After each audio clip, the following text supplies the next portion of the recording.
विनीलक कथा। एक बार एक स्वर्णिम राजहंस मिथिला में रुका, जहां उसने एक कौवी के साथ सहवास किया, जिससे काले मेघ के समान एक कौवा पैदा हुआ, जिसका नाम उसके वर्ण और छवि के अनुकूल विनीलक रखा गया।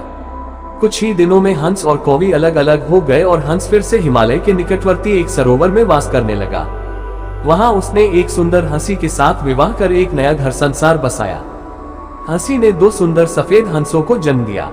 हंस पुत्र जब बड़े हो गए और उन्हें विनीलक के अस्तित्व का ज्ञान हुआ तो पिता की आज्ञा ले वे विनीलक से मिलने मिथिला जा पहुंचे। गंदे कूड़े के ढेर पर रहते विनीलक को उन्होंने अपने साथ पिता के पास हिमालय चलने का निमंत्रण दिया। विनीलक ने उनका निमंत्रण सहर्ष स्वीकार कर लिया। तब दोनों ही हंसों ने एक लकड़ी के दोनों छोरों से पकड़ विनीलक को उस पर सवार होने का आग्रह किया। जब विनीलक ने वैसा किया तो उन्होंने हिमालय की तरफ उड़ना आरंभ कर दिया।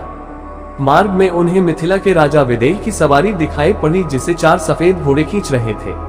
राजा की सवारी देख विनीलक चिल्ला उठा, देख, राजा की सवारी उसके सफेद घोड़े जमीन पर खींच रहे हैं, किंतु मेरी सवारी तो सफेद अनुचर आसमान पर। दोनों हंसों को कौवे की अपमानजनक वाणी से क्रोध तो बहुत आया, मगर पिता की भावनाओं को ध्यान में रखते हुए उन्होंने उसे नीचे नहीं गिराया और हिमालय में लाकर पिता के सामने रख दिया।